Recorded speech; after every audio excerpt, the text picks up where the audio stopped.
Hey guys, Scarheart here, giving you a behind the scenes look at my latest video, Johnny Thunder and the Isle of Apples.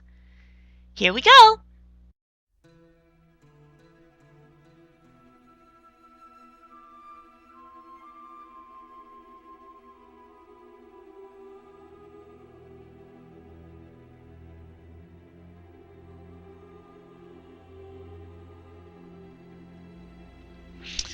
This movie started almost, almost want to say a few years ago, because really, I've had this storyline in my head for a long time.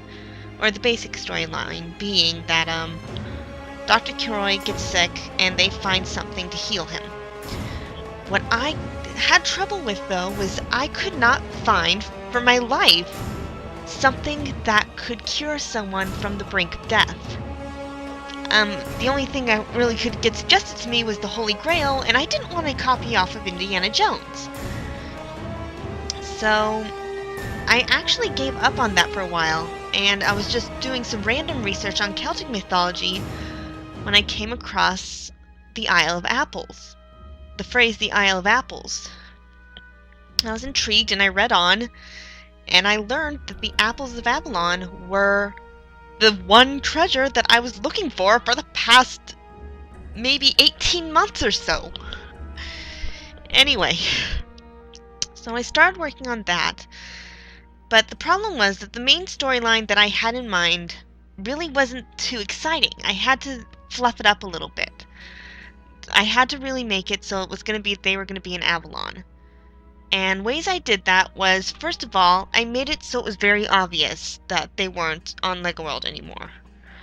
There were pink clouds, there were strange creatures, there was fairies blowing dust everywhere. My biggest thing with Avalon is I wanted to make it perfectly clear that this isn't Lego World and this isn't Earth. And then having Puck in the story, I actually had a different idea before I put Puck into the story.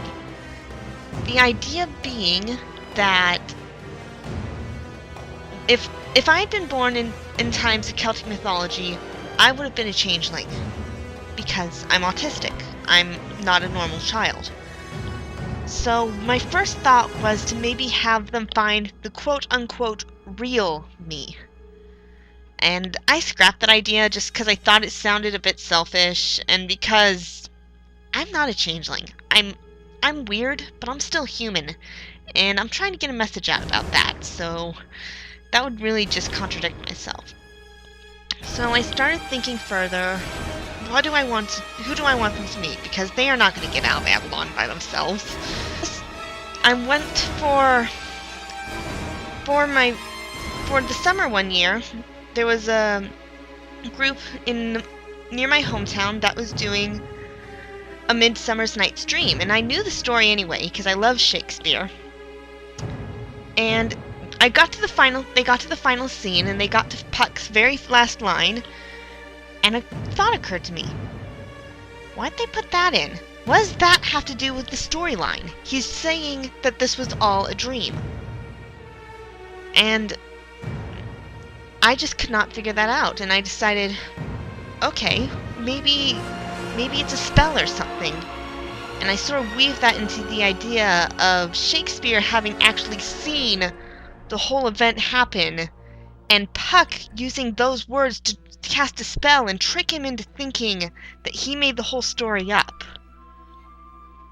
So that made it so that I was able to put characters from Midsummer's Night's Dream in, which was Puck and Oberon. Which Puck was a lot of fun to come up with lines with. I had some help both with Puck and Oberon, but it was fun to come up with all the rhymes, which I did that because it was a Shakespeare play. I mean, even in the actual play, their lines are going to rhyme. If we shouts have offended, think but this and all is mended. You get the point. I think that's about it. So, hope to see you in my next big movie, Alpha Team, Flames of the Past. Till then, stay strong, do your best, be yourself, and hang on tight.